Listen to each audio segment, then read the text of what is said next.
UST road to 17th championship title, pinauwing talo ang DLSU. Coach Ramil and Angel Canino emotional moment.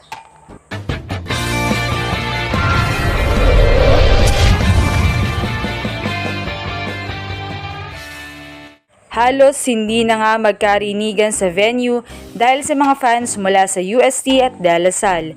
Dikdikan nga sa simula ng set, subalit lumayo agad ang UST dahil lumamang agad sila ng 8. Pero nag-init si Gagate at Laput at may kasamang angas pa nga ang kanilang laro, pero hindi naman nagpatinag sina Poyos at Perdido at kinuha nila ang set 1 sa score na 20-25. Pero sa first set ngang ito ay may isa agad na UST player na bumigay dahil natuhod si Banagwa. Kaya naman agad itong inilabas at pinalitan ni Abu.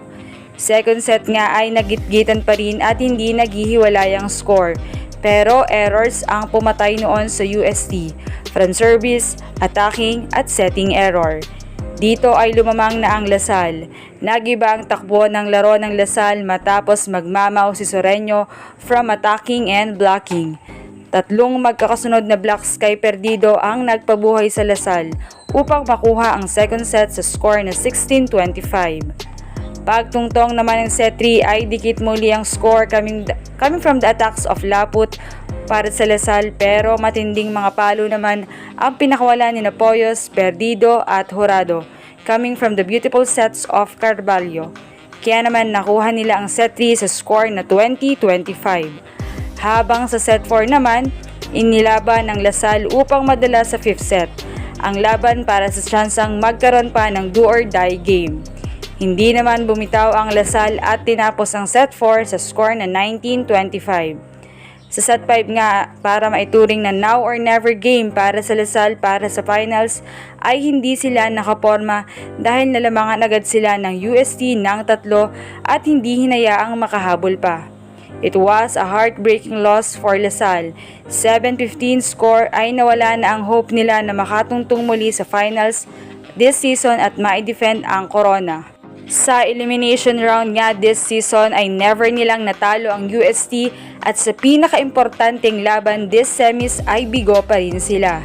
Samantala ay emosyonal naman si Coach Ramil na yumakap sa coaching staff ng UST upang bumati sa kanilang pagkapanalo. Gayon din ay nakitang nagkaroon ng one-on-one talk si Coach Ramil at Angel Canino.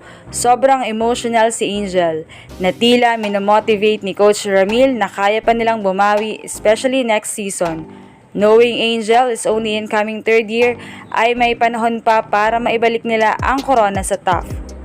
Samantala ay pagkakataon na muli ng UST na maibalik ang corona sa Spanya sa women's volleyball, kung saan season 72 nang huli nila itong nasungkit. Ito na rin ang tsansa nila upang makuha ang 17th championship title nila.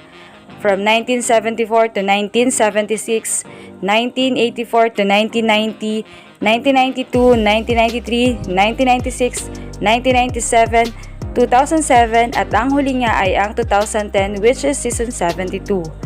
Samantala ay kung emosyonal naman ng UST sa pagkapanalo ay syempre mas emosyonal ang Lasal. Ika nga ng marami ay mas nakaka-pressure talagang mag-defend ng title. Well, still, kita pa rin naman na lumaban talaga ang girls. Sa kabila ng kanilang mga lapses ay lumaban pa rin sila. Nagbigay pugay naman ang Lasal players sa kanilang graduating players Thea Gagate, Baby Jane Soreño, Julian Levina at Julia Coronel. Samantala ay hihintayin na lamang ng UST kung sino ang makakatapat nila sa finals. Mangyayari nga ang Game 2 ng semis between NU at FEU sa Wednesday, May 8. Anong masasabi niyo dito? Leave a comment below.